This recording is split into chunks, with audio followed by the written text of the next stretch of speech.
Good morning, all. നമ്മൾ joint വെഞ്ചേഴ്സിനെ കുറിച്ചാണ് പഠിച്ചുകൊണ്ടിരിക്കുന്നത് അല്ലെ. ജോയിന്റ് വെഞ്ചർ എന്താണെന്ന് പറഞ്ഞു, ജോയിന്റ് വെഞ്ചറിന് ഏതൊക്കെ ടൈപ്പ് ഓഫ് അക്കൗണ്ട്സുകൾ ഓപ്പൺ ചെയ്യണമെന്ന് പറഞ്ഞു. അതിനകത്ത് first method that means joint വെഞ്ചറിന് വേണ്ടിയിട്ട് നമ്മൾ ഒരു separate set of books of accounts prepare ചെയ്യുകയാണെങ്കിൽ എങ്ങനെയാണ് അതിന്റെ ട്രീറ്റ്മെന്റ് പറഞ്ഞു. ഓക്കെ, നമ്മൾ ഈ വീഡിയോയിൽ ഇന്ന് നമ്മൾ ഡിസ്കസ് ചെയ്യാൻ പോകുന്നത് എന്താണെന്ന് വെച്ചാൽ രണ്ട് കോ വെഞ്ചേഴ്സ്, ഞാനും നിങ്ങളും, അല്ലെങ്കിൽ മിസ്റ്റർ എ മിസ്റ്റർ ബി, ഇങ്ങനെ രണ്ട് കോ വെഞ്ചേഴ്സ് ഉണ്ട്. ഈ കോ വെഞ്ചർ സെപ്പറേറ്റ് ആയിട്ട് set of books accounts maintain ചെയ്യുന്നില്ല. ഏതിന് വേണ്ടിയിട്ട്? ജോയിന്റ് വെഞ്ചറിന് വേണ്ടിയിട്ട് ഒരു separate set of books of accounts maintain ചെയ്യുന്നില്ല. ഇങ്ങനെ വരുന്ന സാഹചര്യങ്ങളിൽ നമ്മൾ എങ്ങനെ അക്കൗണ്ട് ചെയ്യും? പറഞ്ഞ കാര്യങ്ങൾ പെട്ടെന്ന് മനസ്സിലാവാൻ. That means okay, mister A and mister B ഇങ്ങനെ രണ്ട് വ്യക്തികളാണെന്ന് വിചാരിക്കുക. അതായത് എയുടെ കോ വെഞ്ചറാണ് ബി, ബിയുടെ കോ വെഞ്ചറാണ് എ. അതായത് എക്ക് എയുടെ സ്വന്തമായിട്ടുള്ള ഓൺ ബിസിനസ്സും കാര്യങ്ങളെല്ലാം ഉണ്ട്. അതേപോലെ തന്നെ ബിക്ക് ബിയുടേതായിട്ടുള്ള ബിസിനസ്സും കാര്യങ്ങളെല്ലാം ഉണ്ട്. നിങ്ങൾ ആലോചിച്ചോക്കെ, എക്കും ബിക്കും സെപ്പറേറ്റ് ബിസിനസ് ഉണ്ടെങ്കിൽ അവർക്ക് തീർച്ചയായിട്ടും അവരുടേതായിട്ടുള്ള പി ആൻഡ് എൽ അക്കൗണ്ടും ബാലൻസ് ഷീറ്റും കാര്യങ്ങളെല്ലാം ഉണ്ടാവും അല്ലെ.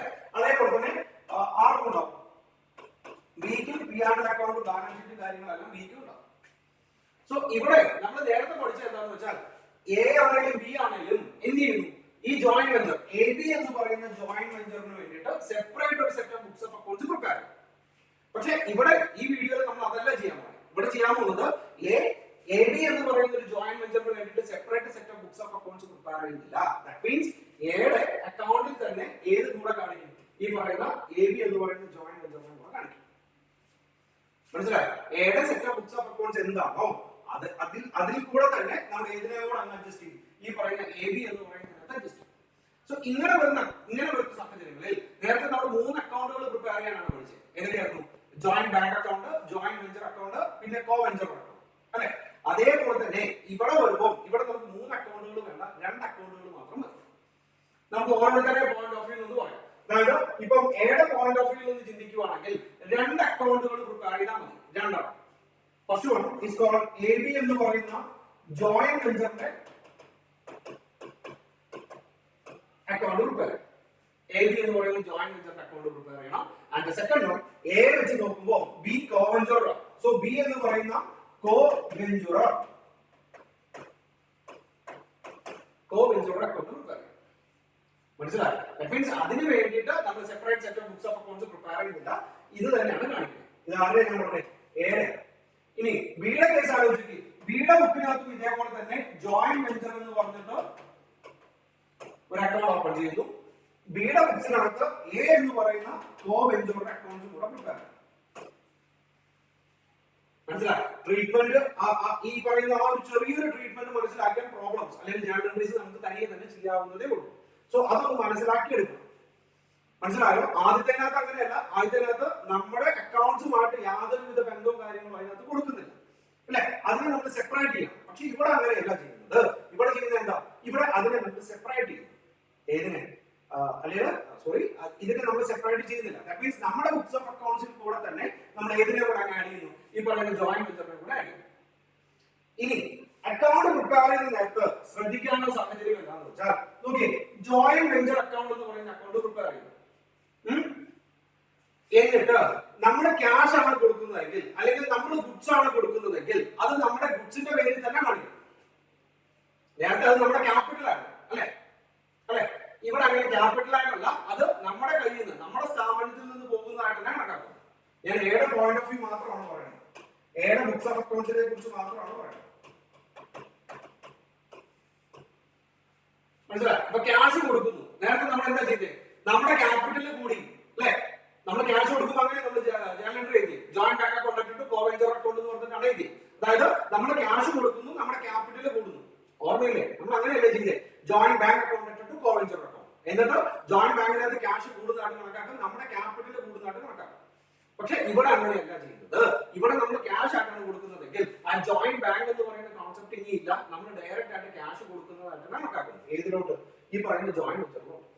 ഇനി ഈ ജോയിന്റ് വെഞ്ചറിലോട്ട് ബി ആണ് ക്യാഷ് കൊണ്ടുവരുന്നതെങ്കിൽ അവിടെ എയുടെ ബുക്സിനകത്ത് നമ്മൾ ബി കൊണ്ടുവരുന്നതായിട്ട് കണക്കാക്കും. മനസ്സിലായോ? കാരണം എ ജോയിന്റ് വെഞ്ചർ എന്ന് പറയുന്ന അക്കൗണ്ട് ഓപ്പൺ ചെയ്ത് വെച്ചിട്ടുണ്ട്. സോ എയുടെ ബുക്കിനകത്ത് ബി ക്യാഷ് കൊണ്ടുവരികയാണെങ്കിൽ ബി കൊണ്ടുവരുന്നതായിട്ട് കണക്കാക്കും. മനസ്സിലായോ? ഇനി ബിയുടെ ഭാഗത്ത് ചിന്തിക്കുമ്പോൾ ഇതേപോലെ തന്നെ ബി ക്യാഷ് ആണ് കൊണ്ടുവരുന്നതെങ്കിൽ ബി കൊണ്ടുവന്നതായിട്ട് അതിനകത്ത് ജനം കിട്ടും. എ ആണ് കൊണ്ടുവരുന്നെങ്കിലോ എയുടെ പേരിൽ ഒരു അക്കൗണ്ട് ഓപ്പൺ ചെയ്ത് എ ജോയിന്റ് വെഞ്ചറിലോട്ട് ക്യാഷ് കൊണ്ടുവരുന്നതായിട്ട് ട്രീറ്റ് ചെയ്യും. ആ ഒരു ജാനുവരി നോക്കുമ്പോൾ നിങ്ങളുടെ കൺഫ്യൂഷൻ അങ്ങ് മാറി കിട്ടും. പറഞ്ഞുതരാം.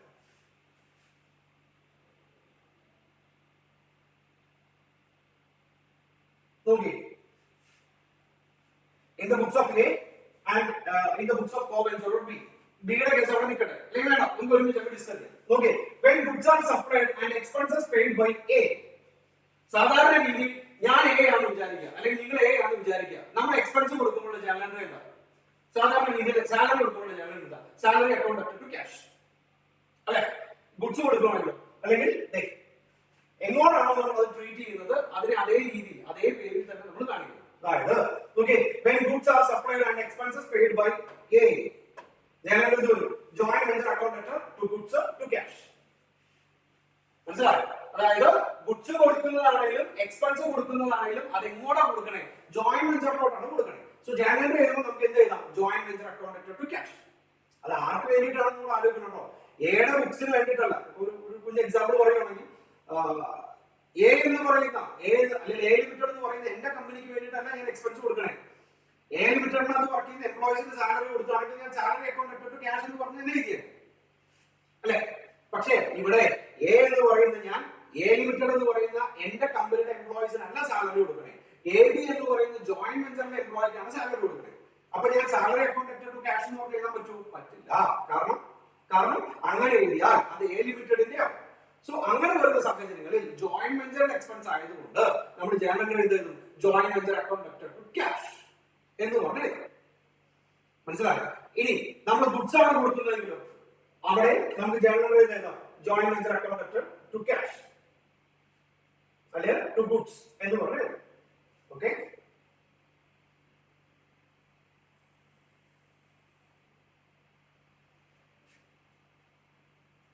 മനസ്സിലായോ? ഇനി നമ്മൾ ക്യാഷ് കൊണ്ടുവരുന്ന സാഹചര്യത്തിൽ അല്ലെങ്കിൽ നമ്മൾ ഗുഡ്സ് കൊണ്ടുവരുന്ന സാഹചര്യത്തിൽ ബിയുടെ ബുക്കിനകത്ത് എന്ത് വരും? ബിയുടെ ബുക്കിനകത്ത് okay joint venture account to A's account. That means B ഇതേപോലെ തന്നെ ജോയിന്റ് വെഞ്ചർ എന്ന് പറഞ്ഞ അക്കൗണ്ട് ഓപ്പൺ ചെയ്തിട്ടുണ്ട്. ആ അക്കൗണ്ടിലോട്ട് ക്യാഷോ ഗുഡ്സോ വന്നിട്ടുണ്ട്. പക്ഷെ വന്നത് ആരാ കൊണ്ടുവന്നേ? എ ആണ് കൊണ്ടുവന്നത്. സോ അവിടെ നമുക്ക് എന്ത് എഴുതാം? Joint venture account to A's account എന്ന് പറഞ്ഞ് എഴുതാം. പറഞ്ഞ കാര്യങ്ങൾ പെട്ടെന്ന് മനസ്സിലായി കാണുമെന്ന് വിചാരിക്കുന്നു. ഒരിക്കൽ കൂടെ ഞാൻ പറഞ്ഞുതരാം. എയും ബിയും ഉണ്ട്. എയുടെ ബുക്സ് ഓഫ് അക്കൗണ്ട്സ് ആണ് നമ്മൾ മെയിൻറ്റെയിൻ ചെയ്യുന്നത്. ഓക്കെ, സോ എ ക്യാഷ് കൊണ്ടുവരുന്ന സാഹചര്യത്തിൽ അല്ലെങ്കിൽ എ ഗുഡ്സ് കൊണ്ടുവരുന്ന സാഹചര്യത്തിൽ ഏതിലോട്ട്? ജോയിന്റ് വെഞ്ചറിലോട്ട് എ ക്യാഷോ ഗുഡ്സോ കൊണ്ടുവരുന്ന സാഹചര്യത്തിൽ നമുക്ക് joint venture account to cash or to goods എന്ന് പറഞ്ഞ് എഴുതാം. മനസ്സിലായോ? ഇനി ബി ആണ് കൊണ്ടുവരുന്നതെങ്കിൽ ഓക്കെ, ഞാൻ എയെ കുറിച്ചാണ് പറയുന്നത്. ഇനി ബി ആണ് കൊണ്ടുവരുന്നതെങ്കിലും നമ്മുടെ ബുക്സിനകത്ത് എന്ത് എഴുതാം? ബി ജോയിന്റ് വെഞ്ചറിലോട്ട് കൊണ്ടുവന്നു. That means joint venture account to B's account. Okay, നോക്കി when goods are supplied by B and expenses paid by B. So എയുടെ ബുക്കിനകത്ത് എന്ത് വരും? Joint venture account to B's account എന്ന് വരും. ഇതിന്റെ ജസ്റ്റ് ഓപ്പോസിറ്റ്. ഇത് രണ്ടും കൂടെ നിങ്ങൾ ക്രോസ് ചെക്ക് ചെയ്യുമ്പോൾ നിങ്ങൾക്ക് മനസ്സിലാവും. ഇവിടെ എ ക്യാഷ് കൊണ്ടുവരുന്നത് കൊണ്ട് നമ്മൾ ഡയറക്റ്റ് ആയിട്ട് ഞാൻ എഴുതി joint venture account to goods account to cash account. B കൊണ്ടുവരുമ്പോൾ എയുടെ ബുക്കിനകത്ത് നമുക്ക് എന്ത് കാണിക്കാം? Joint venture account to B's account B കൊണ്ടുവരികയാണ്. ഇനി എ ആണ് കൊണ്ടുവരുന്നതെങ്കിലോ ബിയുടെ ബുക്കിനകത്ത് joint venture account to A's കാണിക്കാം. ബി തന്നെയാണ് കൊണ്ടുവരുന്നതെങ്കിൽ joint venture account to goods or to cash കൊണ്ട് കാണിക്കാം. മനസ്സിലായോ? അടുത്ത when advance is given by A to B or bill accepted by A, അതായത് ക്യാഷിന്റെ ട്രീറ്റ്മെന്റ് ആണ് പറയുന്നത്. സോ നോക്കി ഞങ്ങൾ എന്ത് വരും? ബി's account to cash or to bills payable. എയുടെ ബുക്കിനെ കുറിച്ചാണോ പറയുന്നത്? എയുടെ ബുക്കിലാണ് പറയുന്നത്. ഓക്കെ, നമുക്ക് എന്ത് എഴുതാം? ബി's account to cash. അതായത് ജോയിന്റ് വെഞ്ചറിലോട്ട് ക്യാഷ് കൊണ്ടുവരുന്നത് ബി ആണെന്ന് വിചാരിക്കുക. when advance is given by A to B, sorry B അല്ല എ ആണ് ആർക്ക് അഡ്വാൻസ് കൊടുക്കുന്നത്? ബിക്ക് അഡ്വാൻസ് കൊടുക്കുന്നത്. സോ സാധാരണ രീതിയിൽ ജനറൽ എന്തായിരിക്കും? എസ് അക്കൗണ്ട് അല്ലെ സോറി ബി's account ടു ക്യാഷ് കൊടുക്കും. അതിന്റെ ജസ്റ്റ് ഓപ്പോസിറ്റ് ഇവിടെ ക്യാഷ് കൊണ്ടുവരുന്നത്. So generally cash or bank account to A's account എന്ന് വരും. മനസ്സിലാവുന്നുണ്ട്? ദാറ്റ് മീൻസ് ഇവിടെ അഡ്വാൻസ് എ ബിക്ക് കൊടുക്കുന്നു. സോ അഡ്വാൻസ് എ ബിക്ക് കൊടുക്കുന്നതിനടുത്ത് എയുടെ കയ്യിൽ നിന്ന് ക്യാഷ് പോകും. അല്ലെ? സോ ജനറൽ എൻട്രി എന്താ എഴുതാം? ബീസ് അക്കൗണ്ട് ടു ക്യാഷ് എന്ന് പറഞ്ഞു എഴുതാം. എക്ക് ക്യാഷ് കിട്ടും, സോറി ബിക്ക് ക്യാഷ് കിട്ടും. So general entry cash account to A's account എന്ന് പറഞ്ഞു എഴുതാം. മനസ്സിലായോ? And the next one, when sale proceeds are received by A, എയുടെ ബുക്കാണ്, അതായത് ജോയിന്റ് വെഞ്ചറിനകത്തുള്ള sale proceeds received by A ആണ് വാങ്ങിച്ചത്. സോ അവിടെ എ എന്ന് പറയുന്ന ഞാൻ, എനിക്ക് ക്യാഷ് കിട്ടി, എവിടുന്നാ കിട്ടി? ജോയിന്റ് വെഞ്ചറിൽ നിന്ന് കിട്ടി. സോ ജനറൽ എൻട്രി നോക്കി cash account to joint venture എന്ന് പറഞ്ഞു. ബി എന്ത് ചെയ്യും? ബിക്ക് ക്യാഷ് കിട്ടിയിട്ടില്ല, പക്ഷെ ജോയിന്റ് വെഞ്ചറിൽ നിന്ന് ക്യാഷ് പോയി. സോ ബി ജനറൽ എൻട്രി എന്താ? A's account to joint venture account എന്ന് പറഞ്ഞു. പറഞ്ഞ കാര്യം മനസ്സിലാകുന്നില്ല. അതായത് എക്ക് സെയിൽ പ്രൊസീഡ്സിൽ നിന്ന് ക്യാഷ് കിട്ടി. സോ എ ജനറൽ എൻട്രി എന്താ എഴുതി? ക്യാഷ് അക്കൗണ്ട് ടു എവിടുന്ന കിട്ടി? ജോയിന്റ് വെഞ്ചറിൽ കിട്ടി, ടു ജോയിന്റ് വെഞ്ചർ എന്ന് പറഞ്ഞു. പക്ഷെ ഇവിടെ ബി അത് കാണിക്കണം, കാരണം ക്യാഷ് പോയി, ജോയിന്റ് വെഞ്ചറിൽ നിന്ന് ക്യാഷ് പോയി അല്ലെ? സോ അവിടെ എസ് അക്കൗണ്ട് ആരെടുത്തോണ്ട് പോയെ? A. So A's account to joint venture എന്ന് പറഞ്ഞു. ഇതേപോലെ തന്നെ okay, when sale proceeds are received by B, so എയുടെ കോൺസെപ്റ്റിനകത്ത് എന്ത് വരും? ക്യാഷ് പോയി അല്ലെ? നമുക്കെല്ലാം കിട്ടി. So general entry B's account to joint venture account. ഇപ്പോ വരുവാണല്ലോ ബിക്ക് തന്നെയാണ് ക്യാഷ് കിട്ടിയത്. So cash account to joint venture account. ഇതിന്റെ ഓപ്പോസിറ്റ്. ഇവിടെ എക്ക് ക്യാഷ് കിട്ടിയത് കൊണ്ട് cash account to joint venture എന്ന് എഴുതി. ബിയുടെ ബുക്കിനകത്ത് A's account to joint venture എന്ന് എഴുതി. രണ്ടാമത്തേനകത്ത് ബിക്കാണ് ക്യാഷ് കിട്ടിയത്. സോ ബിയുടെ ബുക്കിനകത്ത് cash bank account to joint venture എന്ന് എഴുതി. എയുടെ ബുക്കിനകത്ത് എന്ത് എഴുതി? ബി എടുത്തുകൊണ്ട് പോയതുകൊണ്ട് B's account to joint venture എന്ന് എഴുതി. മനസ്സിലായോ? And the next one, for unsold goods taken over by A goods എടുത്തുകൊണ്ട് പോകും. അൺസോൾഡ് ആയിട്ടുള്ള ഗുഡ്സ് ക്ലോസിംഗ് എ എടുത്തുകൊണ്ട് പോകും. ജനറൽ എന്ത് വരും? Goods account to joint venture account. എക്കാണ് ഗുഡ്സ് കിട്ടിയത് അല്ലെ? എവിടുന്നാ കിട്ടിയത്? ജോയിന്റ് വെഞ്ചറിൽ നിന്നാണ് കിട്ടിയത്. So A's account goods account to joint venture account. ഇനി ബിയുടെ കോൺസെപ്റ്റ് എന്താ ചോദിക്കുക? ബിയുടെ ഭാഗത്ത് നിന്ന് ചോദിക്കുക, ഗുഡ്സ് പോയി, ജോയിന്റ് വെഞ്ചറിൽ നിന്ന് ഗുഡ്സ് പോയി, ആരെടുത്തോണ്ട് പോയത്? എ ആണ് എടുത്തോണ്ട് പോയത്. So general A's account to joint venture. ഇതിന്റെ ജസ്റ്റ് ഓപ്പോസിറ്റ് ബിയുടെ കേസിനകത്ത് നിൽക്കും. ബി ആണ് ഗുഡ്സ് എടുത്തോണ്ട് പോയതെങ്കിൽ എയുടെ ബുക്കിനകത്ത് എന്ത് കാണിക്കാം? B's account to joint venture എന്ന് കാണിക്കാം. ഇവിടെ goods account to joint venture എന്ന് പറഞ്ഞിട്ട് ബി എടുത്തുകൊണ്ട് പോയതുകൊണ്ട് ബിയുടെ ബുക്കിനകത്ത് goods account to joint venture എന്ന് പറഞ്ഞ് കാണിക്കും. മനസ്സിലായോ? അടുത്തത് okay, for profit on joint venture business. ഇപ്പൊ നമുക്ക് മാത്രം ആണ് പ്രോഫിറ്റ് എന്ന് വിചാരിക്കാം. 50,000 രൂപ പ്രോഫിറ്റ് ഉണ്ടായിരുന്നു, നമുക്ക് മാത്രമാണ് ആ പ്രോഫിറ്റ് എന്ന് വിചാരിക്കാം. സോ നമുക്ക് ഒറ്റ ജനറൽ എഴുതാം. എവിടുന്നാ കിട്ടണേ? ജോയിന്റ് വെഞ്ചറിൽ നിന്നാണ് കിട്ടണേ. So joint venture account to P and account എന്ന് പറഞ്ഞ് കാണിക്കും. അതായത് ജോയിന്റ് വെഞ്ചറിന്റെ പി ആൻഡ് 50,000 രൂപ ബാലൻസ് ഉണ്ടായിരുന്നു, അത് നമുക്ക് മാത്രമാണെന്ന് വിചാരിക്കാം. സോ നമുക്ക് എന്ത് ചെയ്യണം? ജോയിന്റ് വെഞ്ചർ അക്കൗണ്ട് 50,000 ടു അവർ പി ആൻഡ് അക്കൗണ്ട് 50,000 എന്ന് കാണിക്കും. പക്ഷെ ഈ 50-ലെ 25,000 ബിക്ക് ആണെന്ന് വിചാരിക്കാം. മനസ്സിലായോ? സോ അങ്ങനെ ഒരു സാഹചര്യത്തിൽ നമുക്ക് എന്ത് ചെയ്യാം? Joint venture account 50,000 to B's account 25,000 to അവർ പി ആൻഡ് അക്കൗണ്ട് 25,000. ഇതേ തന്നെ ആരുടെ ബുക്കിനകത്ത് വരും? ബിയുടെ ബുക്കിനകത്ത് വരും. Joint venture account 50,000 to A's account 25,000 to P and account, നമ്മുടെ പി ആൻഡ് 25,000. ലോസ് ആണെങ്കിൽ ഈ എഴുതിയിരിക്കുന്നതിന്റെ ജസ്റ്റ് ഓപ്പോസിറ്റ്. ഇത് മനസ്സിലായോ? ആകെ കൂടെ നമ്മൾ കഴിഞ്ഞതിനകത്ത് ഒരു വ്യത്യാസം, ഒരു ഡിഫറൻസ് എന്ന് പറയുന്നത് ഇത് മാത്രമാണ്. നമുക്കൊരു പ്രോബ്ലം കൂടെ ഡിസ്കസ് ചെയ്യുമ്പോൾ മനസ്സിലാവും. സോ ഒറ്റ കാര്യം മാത്രം നിങ്ങൾ ആലോചിച്ച് നോക്കുക. ജോയിന്റ് വെഞ്ചർ എന്ന് പറയുന്ന അക്കൗണ്ട് ആണ് ഇതിന്റെ ബേസ്. നമ്മളാണ് കൊടുക്കുന്നതെങ്കിൽ ക്യാഷ് ആയിട്ടോ ഗുഡ്സ് ആയിട്ടോ ഇനി അവർ തിരിച്ച് ഇങ്ങോട്ട് എടുത്തുകൊണ്ട് വരികയാണെങ്കിലോ നമ്മൾ അതിനെ ഒരു സെപ്പറേറ്റ് ആയിട്ട് നമ്മുടെ ക്യാപിറ്റൽ ആയിട്ടല്ല കാണിക്കുന്നത്. ആദ്യത്തെ മെത്തേഡിനകത്ത് തന്നെ ക്യാപിറ്റൽ ആയിട്ടാണ് കാണിച്ചത്. ഇവിടെ അതിന് ക്യാപിറ്റൽ ആയിട്ടല്ല കാണിക്കുന്നത്. ഇവിടെ നമ്മുടെ ബിസിനസ്സിൽ നിന്ന് പോകുന്നത് പോലെ തന്നെയാണ് കാണിക്കുന്നത്. പക്ഷെ ആ ജോയിന്റ് വെഞ്ചറിലോട്ട് നമ്മുടെ കോ വെഞ്ചറിലോട്ട് കൊണ്ടുപോകാൻ അത് അങ്ങനെ പേര് കാണിക്കും. മനസ്സിലായോ? ഈ ജനറൽ എൻട്രീസ് ഒന്ന് നോക്കുക. നമുക്ക് ഒരു പ്രോബ്ലം കൂടെ ചെയ്യുമ്പോൾ പെട്ടെന്ന് മനസ്സിലാവും.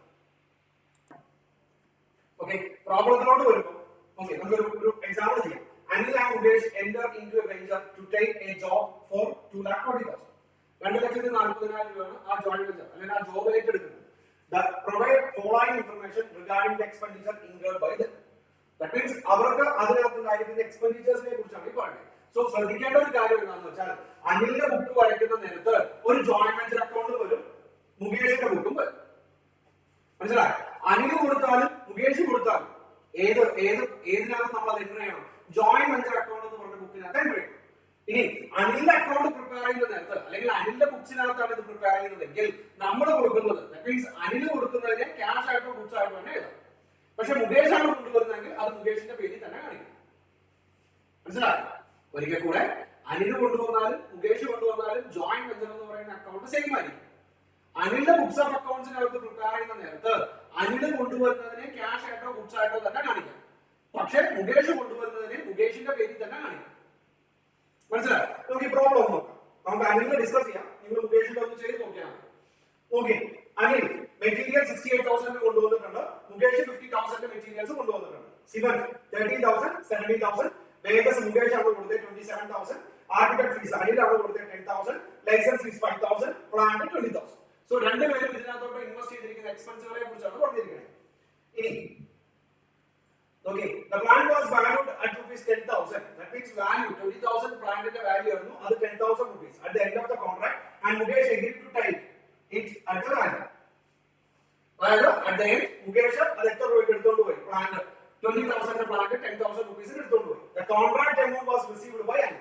2,40,000 എന്ന് പറയുന്ന കോൺട്രാക്ട് എമൗണ്ട് റിസീവ് ചെയ്തതാരാ? അനിൽ. സോ നോക്കിയേ, ഷോ നെസസറി അക്കൗണ്ട്സ് പ്രിപ്പയർ ചെയ്യണം. സോ നോക്കിയേ, ആദ്യം നമ്മൾ അനിലിന്റെ ബുക്സിനകത്താണ് അക്കൗണ്ട്സ് പ്രിപ്പയർ ചെയ്യുന്നത്. ചെയ്യുന്ന നേരത്ത് നമുക്ക് എക്സ്പെൻസുകളെ കുറിച്ച് പറയാം. അതായത് മെറ്റീരിയൽ 68,000 തന്നെ കാണിച്ചു. അനിലാണ് 68,000 മെറ്റീരിയൽ കൊണ്ടുവന്നേ. നേരത്തെ ആണെങ്കിൽ അത് അനിലിന്റെ ക്യാപിറ്റൽ ആയിരുന്നു. കാരണം ആ ജോയിന്റ് വെഞ്ചറിന് വേണ്ടിയിട്ട് separate set of books of accounts ഉണ്ടായിരുന്നു. അതുകൊണ്ട് അതിനെ ക്യാപിറ്റൽ ആക്കിയത്. ഇവിടെ ക്യാപിറ്റൽ ആയിട്ടല്ല കാണുന്നത്. നമ്മൾ മെറ്റീരിയൽ കൊടുത്തു, മെറ്റീരിയൽ തന്നെ കാണിക്കുന്നത്. ആൻഡ് സിമന്റ് കൊടുത്തു. ഓക്കെ, അതേ പേരിൽ തന്നെ കാണിക്കുന്നത്. സിമന്റ് 30,000. Next architect fees 10,000. ഈ മുകേഷ് കൊണ്ടുവന്ന എന്തൊക്കെയാ? മെറ്റീരിയലും cement pages license fee plant ഇതെല്ലാം മുകേഷാണ് കൊണ്ടുവന്നത്. പക്ഷേ അത് ഏത് അക്കൗണ്ടിനകത്താണ് കാണിച്ചിരിക്കുന്നത് നോക്കി. താഴെ ഇങ്ങനെ എഴുതിയാലും എല്ലാം ഏത് അക്കൗണ്ടിൽ തന്നെ വരണേ? മുകേഷിന്റെ അക്കൗണ്ടിൽ തന്നെ വരണേ. മുകേഷ് അക്കൗണ്ട് എന്ന് പറഞ്ഞിട്ട് തന്നെയാണ് എല്ലാം വരുന്നത്. മനസ്സിലായോ? ദാറ്റ് മീൻസ് ആ ജോയിന്റ് വെഞ്ചറിലോട്ട് ഇൻവെസ്റ്റ് ചെയ്യുന്നത് അനിലാണെങ്കിൽ അതാത് പേരിൽ തന്നെ കാണിക്കാം. പക്ഷെ മുകേഷ് ആണ് കൊണ്ടുവരുന്നതെങ്കിൽ അത് മുകേഷിന്റെ പേരിൽ തന്നെ കാണിക്കാം. മനസ്സിലായോ? ഇനി അറ്റ് ദി എൻഡ് നമുക്ക് കിട്ടിയത് എന്തൊക്കെയാ? ഒരു 2,40,000 കോൺട്രാക്ട് പ്രൈസ് കിട്ടി. മുകേഷ് അക്കൗണ്ട് പ്ലാന്റ് എത്ര രൂപയ്ക്ക് എടുത്തോണ്ട് പോയി? അതായത് 2,40,000 രൂപ ആ ജോയിന്റ് വെഞ്ചറിന്റെ എമൗണ്ട് ആയിട്ട് നമുക്ക് കിട്ടി. 10,000 rupees നമുക്ക് എന്തായിട്ട് കിട്ടി? ക്യാഷ് ആയിട്ട് കിട്ടി. സോറി, പ്ലാന്റ് ആയിട്ട് കിട്ടി. സോ ഇവിടെ അനിലിന് ക്യാഷ് കിട്ടിയത് കൊണ്ട് ബൈ ബാങ്ക് എന്ന് പറഞ്ഞിട്ട് തന്നെ എഴുതാം 2,40,000. ഇതേ സാധനത്തിന് മുകേഷിന്റെ അക്കൗണ്ടിൽ വരുമ്പോൾ ഇവിടെ എന്ത് വരും? അനിലിന് വരും. കാരണം അപ്പൊ നോക്കിയേ, പ്ലാന്റ് ആയിട്ടാണോ മുകേഷ അല്ലെ? സോ മുകേഷിന്റെ പേരിൽ തന്നെയാണ് കാണിച്ചിരിക്കുന്നത് 10,000. ദാറ്റ് മീൻസ് ടോട്ടൽ 2,50,000 വരും. എക്സ്പെൻസ് എല്ലാം മൈനസ് ചെയ്യുന്ന നേരത്ത് നമുക്ക് 40,000 rupees ആണ് പ്രോഫിറ്റ് ആയിട്ട് പറഞ്ഞത്. 40,000 rupees ആണ് പ്രോഫിറ്റ് ആയിട്ട് പറഞ്ഞത്. ഇവിടെ ഷെയർ ഓഫ് പ്രോഫിറ്റിന്റെ പെർസെന്റേജ് നമുക്ക് തന്നിട്ടില്ല. സോ നമുക്ക് അത് എന്ത് ചെയ്യാം? ഈക്വൽ ആയിട്ട് ഡിവൈഡ് ചെയ്യാം. ഈക്വൽ ആയിട്ട് ഡിവൈഡ് ചെയ്യുന്ന നേരത്ത് അനിലിന്റെ പ്രോഫിറ്റ് ആയിട്ട് 20,000 നമ്മുടെ P&L മാറ്റി. ആരുടെ പ്രോഫിറ്റാ? മുകേഷിന്റെ പ്രോഫിറ്റിനെ മുകേഷിന്റെ അക്കൗണ്ടിൽ തന്നെ മാറ്റി. ഇത് മനസ്സിലായോ? ആ ഒറ്റ കാര്യം മാത്രം നിങ്ങൾ ആലോചിച്ചാൽ മതി. ജോയിന്റ് വെഞ്ചർ എന്ന് പറയുന്നത് കോമൺ അക്കൗണ്ട് ആണ്. നമ്മൾ കൊടുക്കുന്നത് അതാത് അക്കൗണ്ടുകളിലും കോ വെഞ്ചറിൽ കൊണ്ടുവരുന്നത് അങ്ങേരുടെ പേരിനകത്ത് കാണിക്കും. നോക്കാം.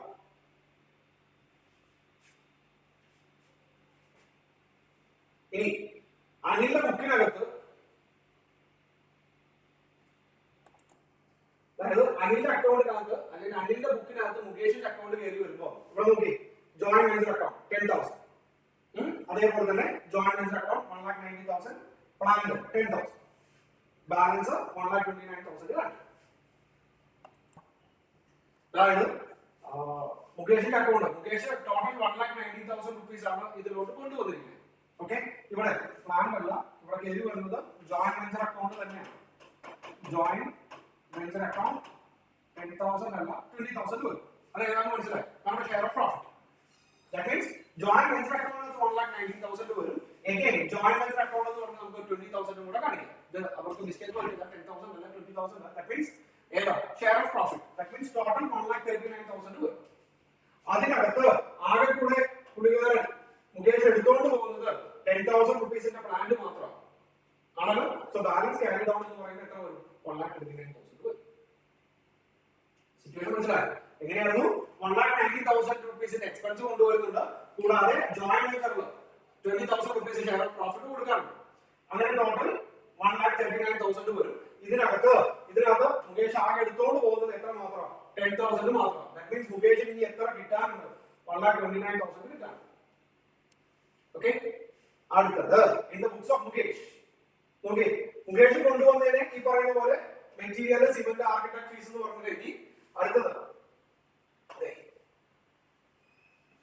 മനസ്സിലായോ? അതായത് സോറി, ഇത് മുകേഷ് അല്ല, ഇത് അനിൽ കൊണ്ടുവന്നതാ. സോ മുകേഷിന്റെ ബുക്കിനകത്ത് അനിൽ അക്കൗണ്ട് എന്ന് പറഞ്ഞിട്ട് ഇത് കാണിക്കാം. അനിൽ കൊണ്ടുവന്ന ഇത്രയും ഐറ്റംസ് ബാങ്ക് അക്കൗണ്ട് വഴി തന്നെ കാണിക്കാം. കോൺട്രാക്ട് പ്രൈസ് കാണിച്ചു, പ്ലാന്റ് ടൈപ്പ് നമ്പർ 10,000. ഇവിടെ നോക്കി, നേരത്തെ പ്ലാന്റ് എന്ന് പറഞ്ഞിട്ട് ഇവിടെ മുകേഷ് അക്കൗണ്ട് എന്ന് പറഞ്ഞിട്ടാണ് നമ്മൾ 10,000 കാണിച്ചത്. ഇനി ഷെയർ ഓഫ് പ്രോഫിറ്റ് ഡിവൈഡ് ചെയ്യും.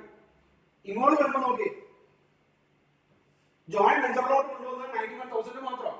ഷെയർ ഓഫ് പ്രോഫിറ്റ് എത്രയുണ്ട്? 20,000 ഉണ്ട്. അങ്ങനെ ടോട്ടൽ 91 പ്ലസ് 20 ഇത്ര മാത്രമാണ് ഇൻവെസ്റ്റ് ചെയ്തത്. പക്ഷെ എത്ര രൂപ എടുത്തോണ്ട് പോയിട്ടുണ്ട്? 2,40,000 rupees എടുത്തോണ്ട് പോയിട്ടുണ്ട്. സോ ഇവിടെ ബാലൻസ് എന്ന് പറയുന്നത് എത്ര വരും? 1,29,000 വരും. അതായത് മുകേഷിന് കിട്ടേണ്ടത് ആരുടെ അക്കൗണ്ട് വഴി കാണിക്കാം? അതിന്റെ അക്കൗണ്ട് വഴി കാണിക്കാം. ശരി, മനസ്സിലായോ? മുകേഷിന് 1,29,000 rupees കിട്ടാറുണ്ട്. ഓക്കെ, സോ അത് പരസ്പരം അങ്ങോട്ടും ഇങ്ങോട്ടും എന്തായിട്ട് പോകും? അഡ്ജസ്റ്റ് ആയിട്ട് ചെയ്യും. ചെയ്താൽ മനസ്സിലാവണം. പ്രോബ്ലം ഒന്ന് വർക്ക്ഔട്ട് ചെയ്ത്